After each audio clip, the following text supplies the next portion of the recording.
Danmachi, how can you go from the most incredible episode of Danmachi ever to the worst episode of the series so far? I'm just joking. I'm partially joking. I just...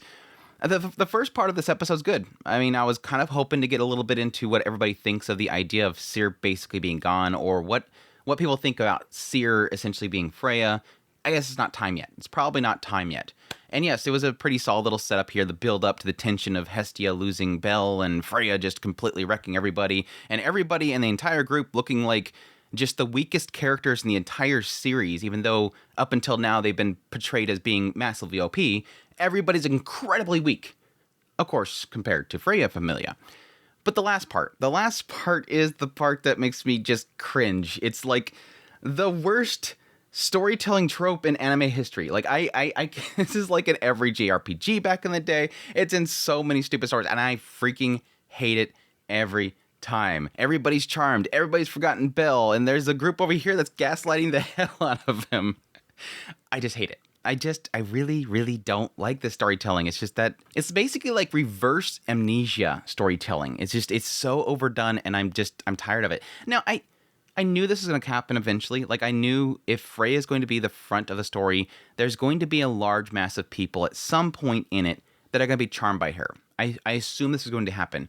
Just not the entire freaking cast. And then we're going to have this whole thing where Hestia is the only one that doesn't, and then she's going to have to somehow gather together a few people that possibly aren't charmed. I don't know. All the while, Belle's going to be sitting there whining, and it's going to get so annoying. I'm assuming the next episode is probably going to be him not being happy about it, but probably like having to converse with the folks within the Familia itself. He's going to possibly just get thrown around a lot, maybe possibly gain some bonds.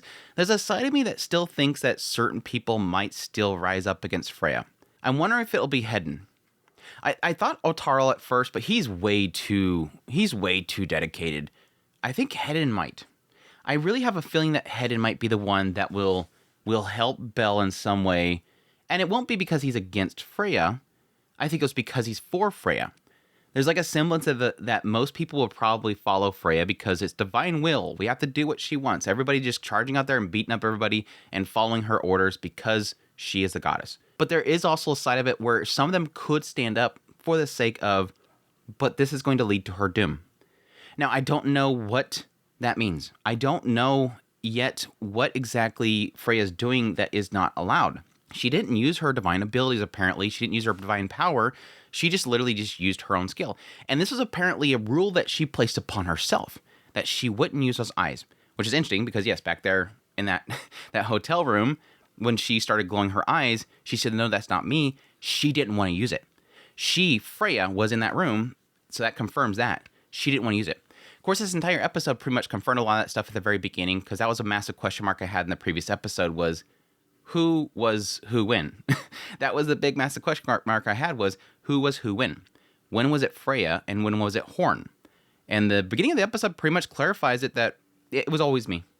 Like she says, there's a handful of times, there's a rare handful of times that I can count on one hand that it was Horn. So right there, it's pretty much going, Andrew, you're overthinking it. Horn wasn't that involved. Don't worry about it. It's not that big of a deal. The one instance that they did show, hey, this was who, was the scene where Horn comes before Freya to ask if she can go on this date. Why there? That's a curious question mark. Why there? Was it because Otaro didn't know about it and she wanted to create this fake perception to him? Because I believe he was in the room during that, or at least he was there afterwards. Why would she do that for Otaro? I think they all knew. They all knew that Horn could turn into Freya, or at least into Seer. So why would they have to present that in front of everything? Like, why make it an official appearance where Horn comes up there and asks if she can date Belle as Seer when Freya was going to do it anyways? It doesn't make any sense. Because yes, in this, they pretty much confirmed that yes, she went on the date too.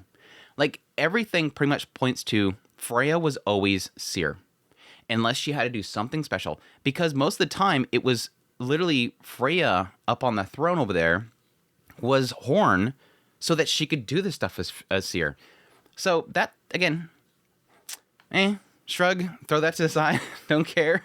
She even said that every now and then she would implant information into Horn's head so that she knew what was going on. Very, very interesting. And I like the fact that it kind of points out that this is something that was fine by her because it allowed her to be a goddess. Like this fulfilled this dream that she had to be a goddess. But it also plays into Freya's mentality for a lot of this beginning part in the idea that she loves to roleplay. That she did this to pass the time. I was playing as an ordinary town girl, and that's when I met Horn. And then I like to do this whole thing as being seer and mingling amongst the people, doing this thing right here, doing this thing right here. And also getting into, yes, sort of implying the idea that she was seer. And this is a good thing to establish because that's a big question mark I have. Going forward, to see if anybody is going to be upset about the situation, if anybody is going to mourn the idea of a seer basically disappearing, that she killed off the seer, and even the idea of transferring that to Freya herself plays out here. Because she does talk about how the fact that when I was being a maid, it was difficult. I was serving this cafe. It was very difficult. I wasn't dexterous enough for it. And additionally, she loved the beautiful people that she met. There's the stray kitten, Anya. There's the lonely black cat, Chloe. There's the girl seeking a place to belong. It could possibly be the mama of the cafe, but I'm going to assume that's probably going to be Renoa. And then, of course, the elf trying to stay on the path of sincerity. And she said that they're all my precious darlings. She does love them. But that sort of plays into Freya in general, in this episode especially, kind of hitting heavily on the idea of what does she actually love, and is it real love, or is it just the sick, twisted self of love? Like even Hestia. She adores Hestia. Doesn't want to harm Hestia. She knows everything. But it gets in that whole aspect of that sick love, how she is almost manipulative. And she might not fully understand the feelings that she has. She's this goddess of love and everything, but does she really understand love? And is it going to be one of those things where she's going to have it drilled in her head whenever this all goes down, that you don't know what love is, and what Hestia has for Vel, that's what real love is.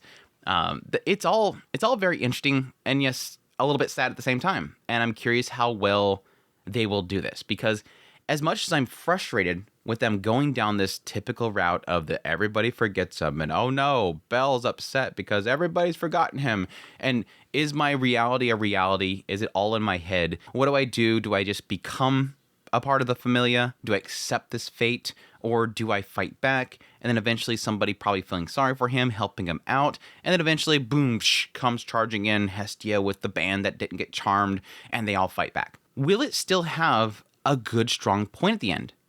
I trust the writer.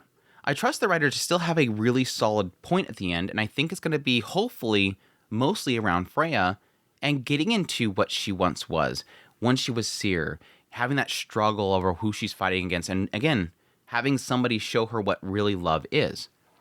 But there is a side of me that almost believes this has to end with her getting knocked back into heaven. I think it's going to have to probably end with her falling right behind Ishtar, right back into heaven.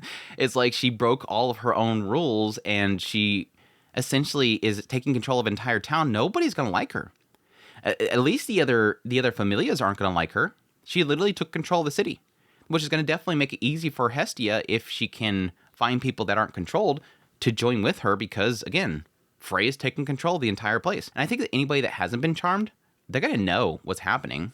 They're going to know. But there is one other thing about Freya that I did find interesting at the later points when she does take control of everything. She takes control of everybody in the form of Seer. So that makes me kind of question, is Seer her original form?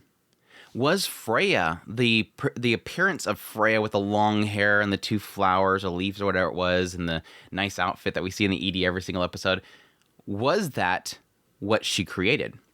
Was her original form always Seer? So when she does get into combat with everybody and they're like, don't use that form, she's going to probably eventually say, no, this has always been my form. It's just when I came down from the heavens, I took the form of Freya. I was role-playing as Freya. I've always been Seer. And that might actually be a really cool twist that they can do at the very end.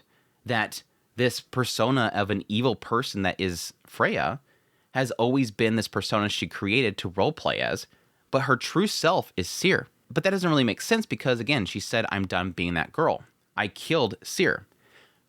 But could that be an aspect that Freya was what she was role-playing as, and her own mind role-playing it for so long, she decided to destroy her own self? The roleplay that she created killed her original self. That would be a cool twist as well. So we'll see. Anyhow, I think that's pretty much everything. I was super mad at, yes, them harming Lili. I mean, I was mad at them harming everybody, but still, like, Lili was, like, the worst for me because it's like, don't touch my girl. What the hell's wrong with you?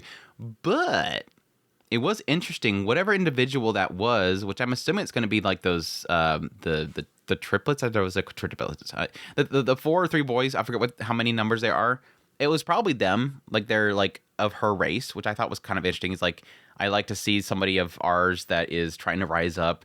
It was kind of cool. A little bit of a nod there. Aisha pointing out the fact that she was told to watch them at all times. That was interesting as well. I did note the fact that when Belle first came back and he's like upset about, turning it down or whatever, when he comes back, they're like, "Are you okay? Where's Seer?" And he's like, "It's okay. She went back with the Freya family, all that kind of stuff." And it's like, he's all like obviously heartbroken because he had to break somebody's heart. And then he says, "But it's okay." No, it's not okay. There's like, Chloe's over here face planted in the ground and she's probably dead. And we're just like, oh no, poor Belle had to turn somebody's love down. He's so heartbroken and hurt. Girl over there is dying. Can we please?